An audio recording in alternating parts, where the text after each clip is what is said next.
A very good morning to all of you. I welcome you all to the first lecture of quantitative decision making.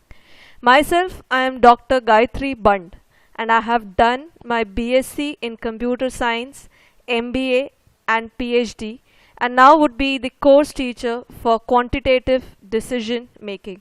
Now, as the name suggests, the course deals with decision making on the basis of numbers, on the basis of quantitative data alone. Statistics is considered as a prerequisite for the decision making in any field of management, be it finance or marketing or human resource or operations. All the management positions involve the decision making and hence interpreting the data is a primary requirement. The data is present everywhere. Statistical techniques are required to make many decisions that affect our life at organization. Statistics is the science of collecting, organizing, presenting, analyzing and interpreting the data to assist us in making more effective managerial decisions. The statistical analysis is also used for summarizing the data, investigating the data so that we get some useful information for making our respective decisions. In other words, let me just tell you, statistics is a bunch of numbers fighting with each other and trying to give us some logical suggestions about the available data. They help us to make the data more meaningful and comprehensive and to present the data through tabular and graphical representations which help us in summarizing the big and the multiple data into meaningful groups and categories for better understanding of the data.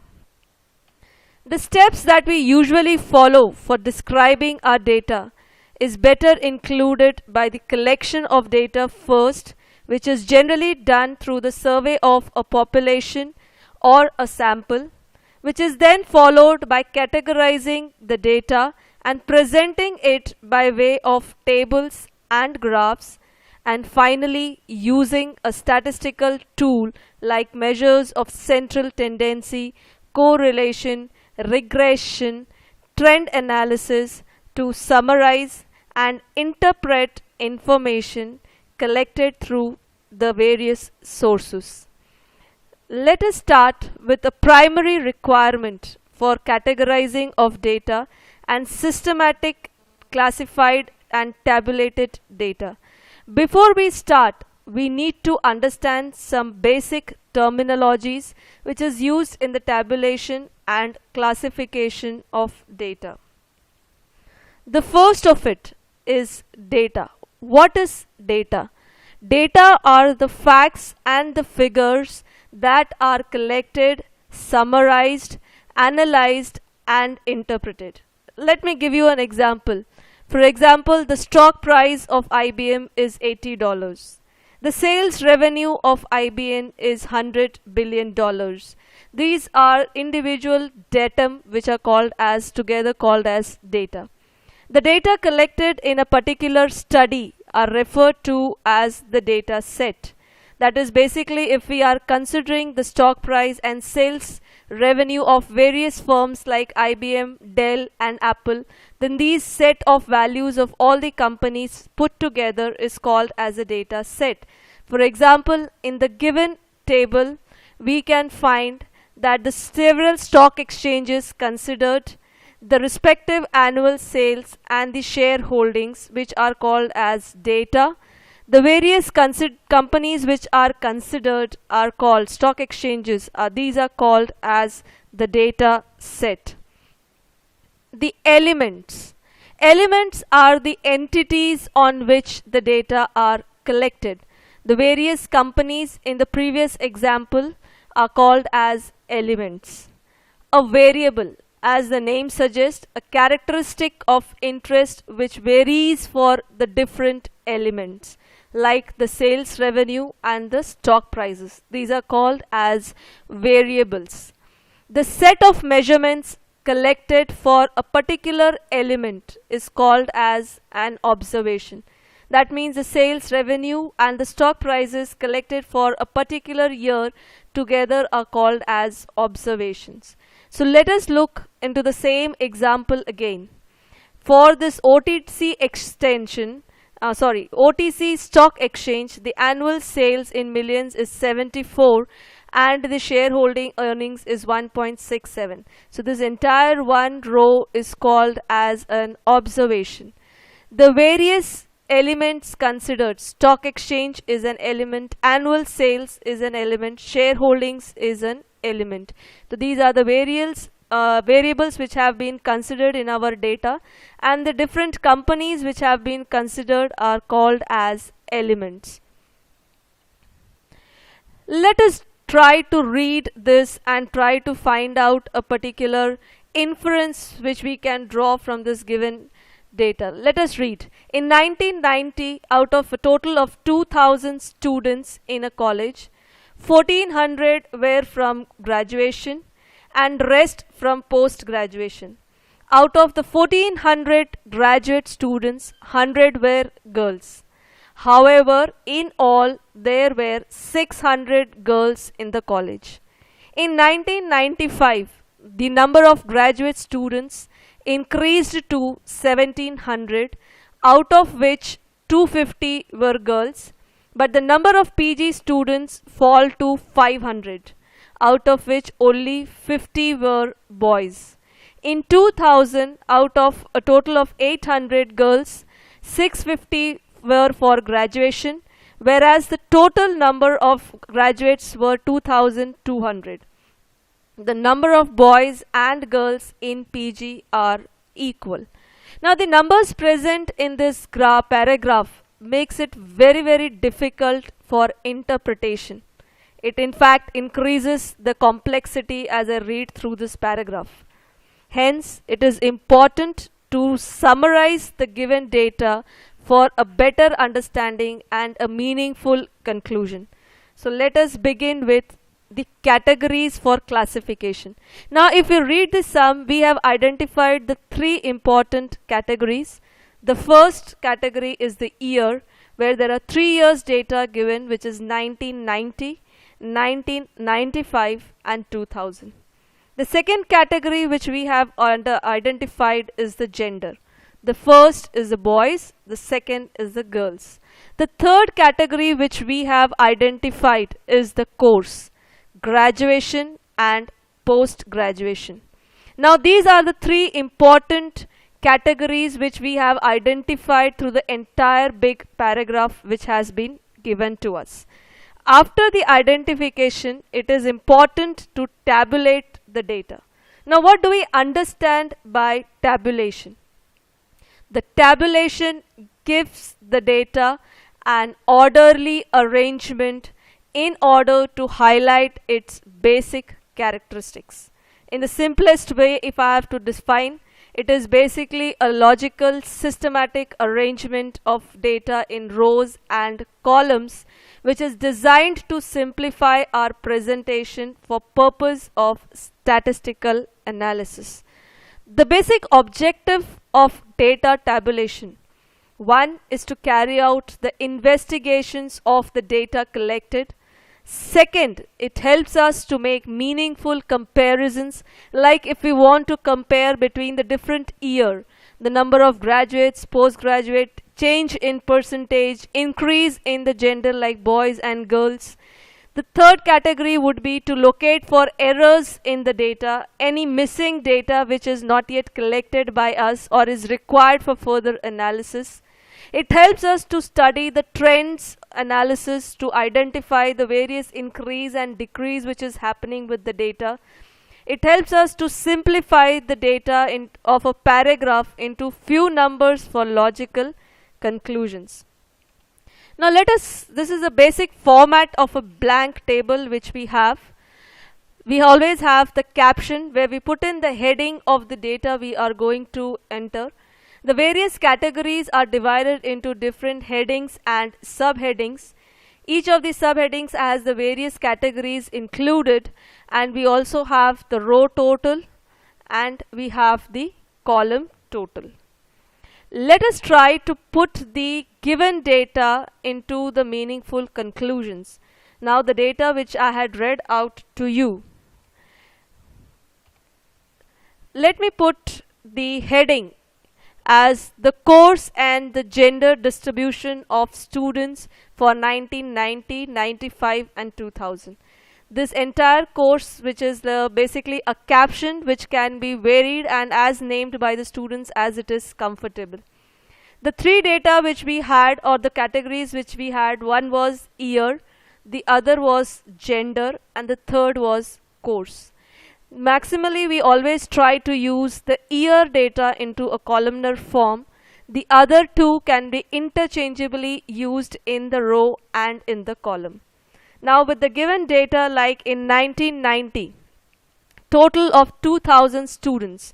So in 1990 we find that there are a total of 2000 students, out of which 1400 are pursuing the graduation and the rest are going for post graduation. Out of this 1400, the 100 are girls. So this is the given data about 1990, and in all there are 600 girls in the college. So this is the total column, this is the individual column, and this is the graduation and post graduation total. Similarly for the year 1995, in the year 1995 the number of graduates increased to 1700. So total graduate students are 1700, out of which 250 are girls. Number of PG students fall to 500, out of which only 50 are boys. This is the required data given in 1995. The next, coming down to the year 2000. In 2000, out of 800 girls, 650 are for graduation, and the total number of graduates is 2200, and the number of girls and boys are same for PG classes. Once we have filled in the required data, the next step goes is identification of the missing values. Like we know that in 1990 the total number of graduate students are 1400, girls are 100, so the remaining are boys, which is 1400 minus 100. Total number of students are 2000, graduation it is 1400, for post graduation it would be 2000 minus 1400. Similarly, there are total of 600 girls, so 100 girls are doing the graduation, so the rest, that is 600 minus 100, would be doing post graduation. So by these calculations we try to fill up all the missing data which is not there in the paragraph, and we try to complete this entire tabular data, which makes us easier for better interpretation and analysis of data. Now this is a meaningful data we have converted or we have tabulated from a given paragraph. Now this helps us to have a perfect understanding of what is happening, understanding the trend, simplifying of the data. Now if we look at the post-graduation girls, in 1990 the girls are 500, in 1995 it is 450, in 2000 it is 150. So we can see a decline in the trend of the number of girls doing a post-graduation course. In the similar way, let us look at the girls doing the graduation. In 1990 it is 100, in 95 it is 250, in 2000 it is 650. So we can see a gradual increase in the number of girls who are doing their graduation. So such data, if represented in a tabular form, help us to make a lot of logical conclusions, decisions and summarizing of data. So percentage change in the boys for doing graduation or post graduation, percentage change in the total number of students doing graduation or post graduation with respect to the year, like 1990, 95 or 2000. Such conclusions makes it very easy for us to analyze when we have the entire paragraph data presented in the form of a table. Thus tabulation of a data is very important in order for the simplification and systematic orderly arrangement of the data to make certain logical conclusions. Let us move on to the next important fundamentals of statistics: classification of data. Classification is basically a process of arranging the data into sequences and groups according to their common characteristics, or separating them into different but related parts. The basic rules of classification: the classes should be unambiguously defined. That is, they should not be open to more than one interpretation. A universal acceptance and meaningful discussions which stands for one and for all. The classes should be exhaustive. That is, with respect to the given data, all possible values should be considered and no values should be omitted or dropped. As far as possible, the classes should be of equal width. There are different types of classification, like a simple classification which is at one level, or if there are multiple levels, then we treat them to be as manifold classification. Let us read this data.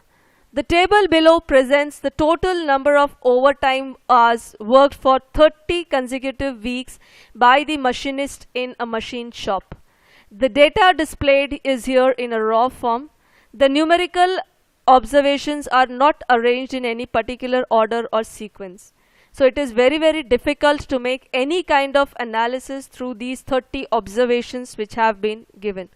The first step: let us try to have an ordered arrangement of the array which has been given.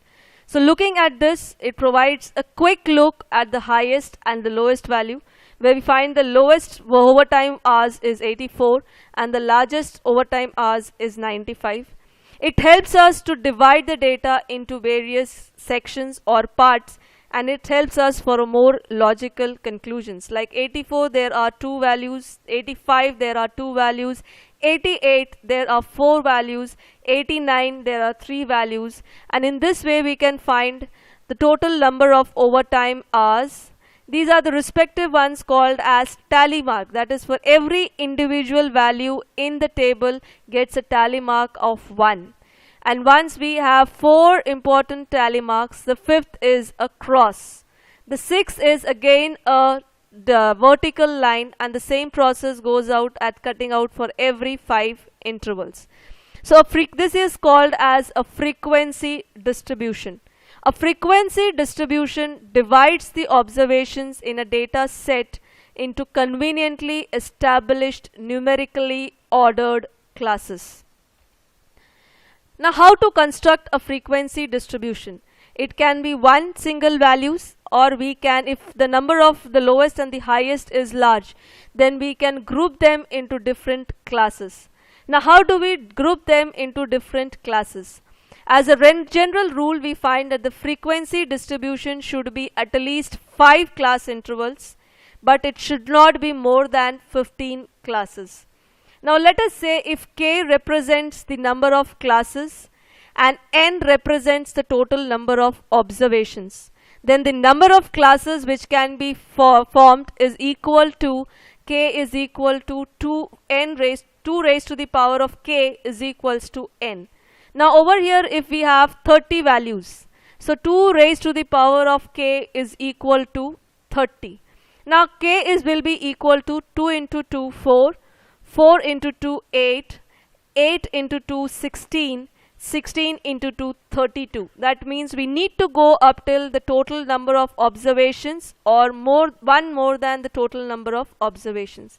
Hence, with the 30 number of observations which are given, we can divide them into 5 classes. So 2 raised to the power of k is equal to 30, where k will be equal to total number of class intervals, which is 5. The another method of finding out the number of classes, as given by the Sturge rule, which is where k is equal to 1 plus 3.22 log n, where n is number of observations.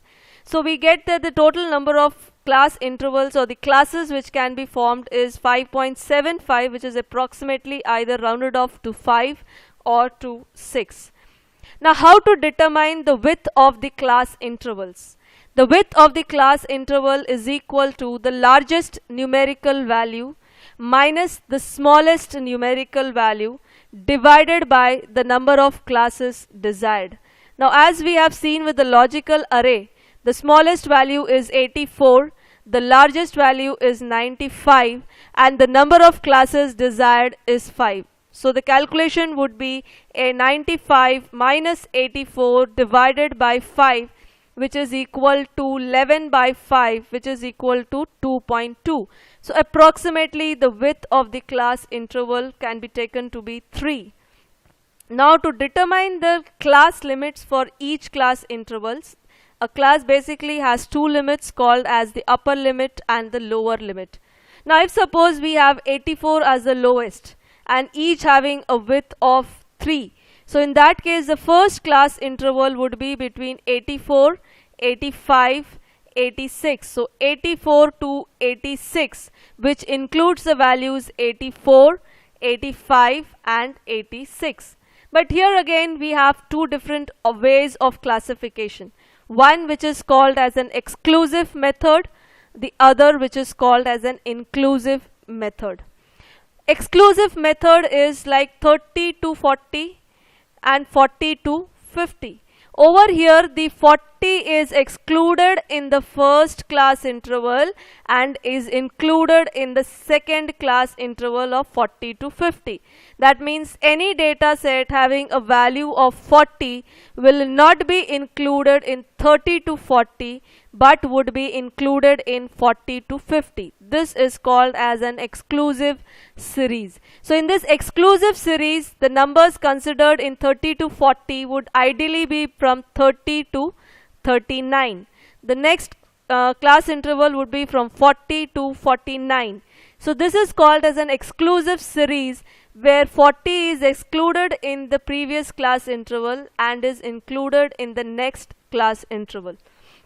The alternative is an inclusive series. Inclusive series includes both the limits of a class interval, that is the lower limit and the upper limit. Like in 0 to 10, where 0 is also included in the same class interval and the 10 is also included in the same class interval. Similarly 11 to 20. So 11 and 20 both are included in the same class interval. So we can do the classification of classes as according to an exclusive series or to an inclusive series. And if done in inclusive series, it can also be converted into an exclusive series by what is called as a correction factor. So the correction factor is the lower limit of the second class interval minus the upper limit of the previous class interval divided by 2. By this correction factor, we can convert an inclusive series into the exclusive series.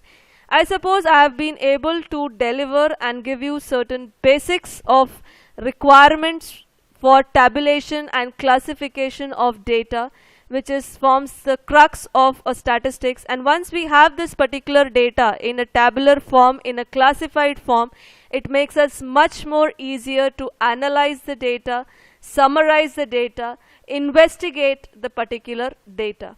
And I thank you all for a patient listening, and thank you very much for listening to this entire presentation.